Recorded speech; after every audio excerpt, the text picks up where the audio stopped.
So hi guys, మనమైతే ఈరోజు trending topic అయిన తెలంగాణకు సంబంధించిన ఫోక్ ఆర్టిస్టులు ఎవరైతే ఉన్నారో వాళ్ళిద్దరి మధ్య జరిగిన విషయం గురించి మాట్లాడుకుందాం. మాట్లాడుకునే ముందు ఏం జరిగింది అన్నది చిన్న ఒక లైన్లో చెప్పేస్తున్నాం.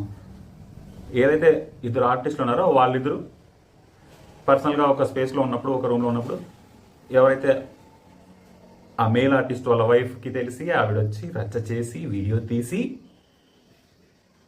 పోస్ట్ చేసింది సోషల్ మీడియాలో. సో అది వైరల్ అయిపోయింది.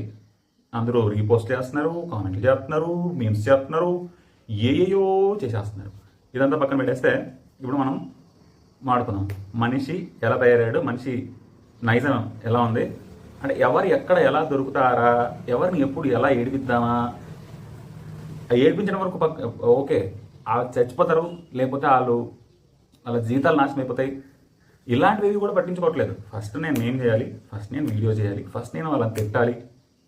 ఇదే కాన్సెప్ట్, ఇదే టార్గెట్. తిడితే తిడుతున్నారు, మరీ అంత దారుణంగా తిడుతున్నారు ఏంట్రా. ఆ అబ్బాయిని కూడా తిట్టచ్చు కదా, తిడుతున్నారు. బట్ ఆ అబ్బాయిని తిట్టే పర్సెంటేజ్ 10%, 15% అంటే అమ్మాయిని తిట్టే పర్సెంట్ 90%, 80%, 75%. అంటే ఒకరు చేస్తేనే తప్పు జరుగుతుందా? ఇద్దరు చేస్తే తప్పు జరుగుతుంది. పోనీ తప్పు చేశారు, వాళ్ళ లైఫ్ వాళ్ళు నాశనం చేసుకున్నారు, ఓకే. ఇప్పుడు తప్పు చేస్తే నువ్వు తప్పు చేసావు, నువ్వు చేసిన తప్పు, లేదా దానికి ఒక శిక్ష ఉంటుంది, ఇది బాగుంటుంది. తప్పు చేసిందన్న పశ్చాత్తాపంలో వాళ్ళు కూడా పశ్చాత్తాపంలో ఉంటారో, లేకపోతే ఇంకోటో లేదా సమాజానికి నువ్వేం చూపించాలి, వీళ్ళిద్దరు కలిసి తప్పు చేశారు చూడండి, అది కాదు. అమ్మాయిని పర్సనల్గా టార్గెట్ చేస్తూ ఆ బూత్ కామెంట్లు, ఆ బూత్ వీడియోస్ చేస్తున్నారు. మీమ్స్ ఏంటి అంటే డైరెక్ట్ టార్గెటింగ్. నువ్వు డాషు, నువ్వు డుస్సు, నువ్వు తుస్సు, నువ్వు పుస్సు వీడియోస్ చేసే ఒక్కడు పత్తితిగడు కాదు. నేను స్ట్రైట్ ఫార్వర్డ్ చెప్తున్నా. అట్లాంటి వీడియోస్ చేసే ఏ ఒక్కడు పత్తితిగడు కాదు. వాడు ఛాన్స్ దొరికితే అనాలా అన్న ఆలోచనతో అంటున్నాడు తప్పితే ఎవడు చేయట్లేదురా. ఎవడరా చెయ్యింది? ప్రతి ఒక్కడు ఎస్ పుష్పంగాడే, ప్రతి ఒక్కడు ఎస్ పుష్పంగాడే ఎవడైతే అతి చేస్తాడో. సో అతి చేయడం కాదు, ఇది ఈ విషయంలోనే కాదు. ఇప్పుడు ఏదైనా ఒక అమ్మాయిని, ఒక మైనర్ బాలికకి ఏదో జరిగింది అనుకుందాం అనుకో, మైనర్ బాలిక చిన్నపిల్లకి జరిగింది అనుకుందాం. ఆ అమ్మాయికి జరిగింది తప్పుని ప్రశ్నించాలి, ఎవరైతే తప్పు చేశారో వాళ్ళని శిక్షించాలి.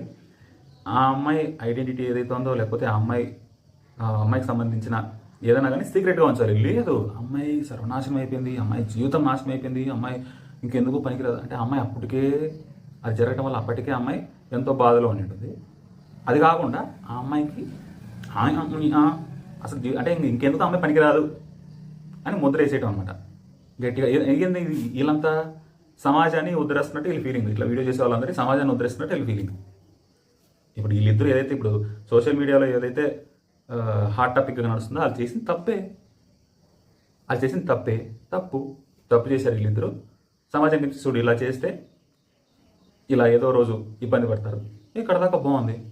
అమ్మ బాబోయ్, అమ్మాయి అంటే ఇప్పుడు అమ్మాయి ఒకవేళ ఈ ప్రెజెంట్స్, ఈ వీడియోస్ ఇవన్నీ చూసి అమ్మాయి పోయిందనుకో, అప్పుడు వాడిని వేసుకోవడం అనమాట.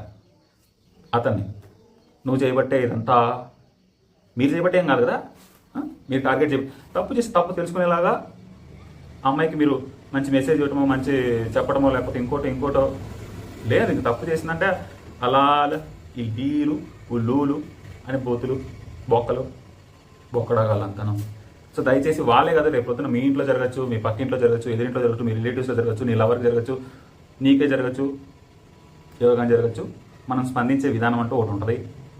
ఓకే, వాళ్ళు కావాలని చేశారనుకో, వాళ్ళ విజ్ఞతకి వాళ్ళకి వదిలి ఎందుకు పర్సనల్ టార్గెట్ అంటే వాళ్ళు ఏదో ఒకటి చేసుకొని వాళ్ళ జీవితం నాశనం చేసుకోనే దాకా వాళ్ళని పొడిచి. కానీ ఫైనల్గా చెప్పాలనుకునేది ఏంటంటే వాళ్ళు చేసింది తప్పు కాదు అని నేను అనట్లేదు. వాళ్ళు తప్పు చేశారు, వాళ్ళకంటే పెద్ద తప్పు మీరు చేస్తున్నారు. దయచేసి మీరు ఒకసారి ఆలోచించండి. ఇలా పర్సనల్ టార్గెట్ చేయకండి.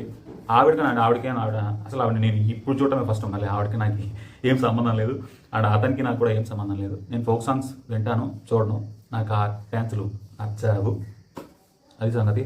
దయచేసి మీరు ఒకసారి ఆలోచించుకోండి, 1-2 సార్లు ఆలోచించుకోండి. రేపు పొద్దున ఏమో తెలీదు, నీ లైఫ్లో కూడా అట్లాంటివి ఏమైనా జరగచ్చేమో. నీ లైఫ్లో అంటే నువ్వు బ్యాడ్ అని కాదు, నీ లైఫ్లో వచ్చేటోళ్ళనో, నీ లైఫ్లో ఆల్రెడీ ఉన్న వాళ్ళనో, మీ ఇంటి పక్క వాళ్ళనో, ఇంటి ఎదురు వాళ్ళనో, వెనకింటి వాళ్ళనో, పై ఇంటి వాళ్ళనో, రిలేటివ్స్నో ఎవరి విషయంలోనైనా జరగచ్చు.